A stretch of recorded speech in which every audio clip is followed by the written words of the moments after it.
नमस्कार दोस्तों, SB job news channel में आपका स्वागत है। जिन छात्रों ने चैनल सब्सक्राइब न किया हो तो सब्सक्राइब कर लें। जानकारी मिल रही, आयोग की परीक्षाओं के लिए अप्रैल से OTR अनिवार्य कर दिया गया है।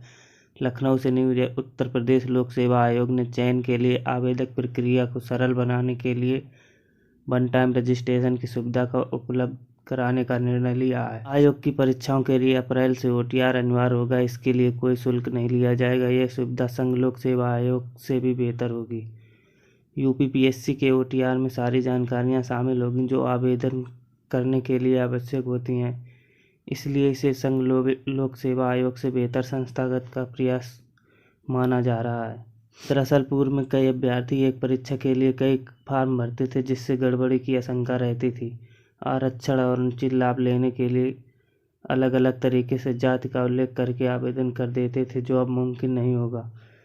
तो जानकारी मिल रही है, आयोग की परीक्षाओं के लिए अप्रैल से OTR अनिवार्य कर दिया गया है। कैलेंडर में मुख्य परीक्षाएं शामिल नहीं तो प्रभावित होगी तैयारी। प्रयागराज से न्यूज है। उत्तर प्रदेश लोक सेवा आयोग की ओर से जनवरी वर्ष 2023 की परीक्षाओं में कैलेंडर में ज़्यादा बेहतर महत्वपूर्ण परीक्षाएं को शामिल न किए जाने से प्रतियोगी छात्रों की संबंधित तैयारी प्रभावित होगी।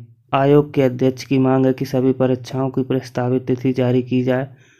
अपर निजी सचिव, समीक्षा अधिकारी, RO जैसी परीक्षाओं को अभ्यर्थियों को टाइप टेस्ट देना होता है। वहीं कर्मचारी चयन आयोग की SSC की ओर उत्तर प्रदेश अधीनस्थ सेवा चयन आयोग की कई भर्तियां भी टाइप टेस्ट होता है। UPPSC की ओर से भर्ती परीक्षाओं का कैलेंडर जारी होने के बाद प्रतियोगी छात्र असमंजस की स्थिति में है। उनका कहना है कि SSC की ओर से वार्षिक कैलेंडर जारी किया जा चुका है और उसमें सभी परीक्षाओं को शामिल किया गया है। वहीं UPSC की ओर से जारी कैलेंडर में अपर निजी सचिव, समीक्षा अधिकारी, सहायक समीक्षा अधिकारी जैसी परीक्षाओं को शामिल नहीं किया गया, जबकि आयोग इन दोनों भर्तियों के लिए पदों का अध्याचन मिल चुका है। अगर आयोग इन परीक्षाओं को कैलेंडर में शामिल कर लेता तो SSC और UPSC की परीक्षाओं की तैयारी के लेकर असमंजस की स्थिति न होती। प्रमुख परीक्षाओं को कैलेंडर में शामिल न किए जाने से प्रतियोगी छात्रों की तैयारी प्रभावित होगी। तो जानकारी मिल रही है, कैलेंडर में मुख्य परीक्षाएं शामिल नहीं हो।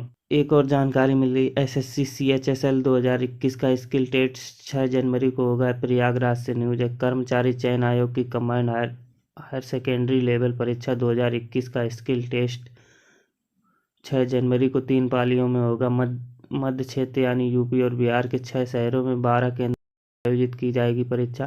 परीक्षा के लिए 10,542 अभ्यर्थी पंजीकृत हैं। कर्मचारी चयन आयोग ने SSC CHSL 2021 की Tier 2 की परीक्षा का परिणाम 16 दिसंबर को जारी किया था। इस परीक्षा के लिए देश भर में 40,908 अभ्यर्थी सफल हुए थे। स्किल टेस्ट मध्य क्षेत्र में भागलपुर और मेरठ में 1-1, और कानपुर, लखनऊ में 2-2 और पटना में प्रयागराज में 3-3 केंद्रों पर होगा। तो जानकारी मिल रही है, SSC CHSL 2021 का स्किल टेस्ट 6 जनवरी को। एक और बड़ी जानकारी मिल रही है, नए आयोग के आने तक अभी फंसी रहेंगी TGT, PGT व ILT ग्रेड की शिक्षक भर्तियां। प्रदेश के आकाशीय सहायता प्राप्त महाविद्यालय में असिस्टेंट प्रोफेसर व आकाशीय विद्यालय में सहायक अध्यापक व प्रवक्ता PGT भर्ती के लिए अभ्यर्थियों को अभी इंतजार करना पड़ सकता है। प्रदेश में नए शिक्षा आयोग के गठन के कवायद तेज होने के बाद भर्तियां अब नए आयोग की स्थिति में आने में फंस सकती हैं। मुख्यमंत्री ने बेसिक, माध्यमिक और उच्च शिक्षा शिक्षक भर्ती के लिए एक आयोग गठन की बात कही है। इसके लिए प्रस्ताव भी मांग लिया गया।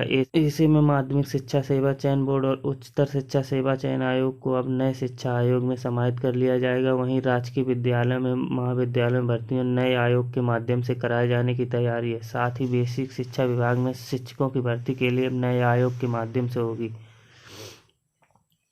तो जानकारी मिल रही है कि TGT, PGT व ILT ग्रेड शिक्षक भर्तियों को अब नए आयोग के आने के बाद ही भर्ती कराई जाएगी।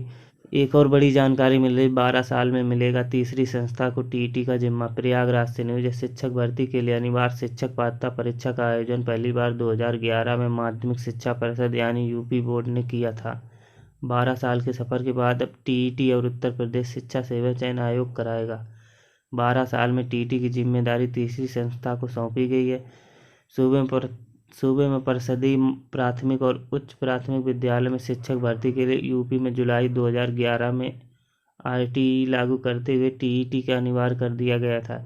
पहली बार 13 नवंबर 2011 को टीईटी का आयोजित किया गया। इनमें 3 लाख से ज़्यादा अभ्यर्थियों ने क्वालिफाई किया था। इस परीक्षा के बाद बेहतर रैंक के लिए सैकड़ों अभ्यर्थियों को लाखों रुपए लेने के आरोप लगे थे। टीईटी में धांधली के आरोप तत्कालीन माध्यमिक शिक्षा निदेशालय संजय मोहन को गिरफ्तार कर जेल भेज दिया। इसके बाद टीईटी की जिम्मेदारी परीक्षा नियामक प्रबंधक को सौंपी गई। तब से अब तक टीईटी की परीक्षा पीएनपी आयोजित करा रहा था। तो जानकारी मिल रही है कि 12 साल बाद अब तीसरी संस्था को मिलेगी टीईटी की जिम्मेदारी। तो जानकारी पसंद आए चैनल को सब्सक्राइब और वीडियो को लाइक करें।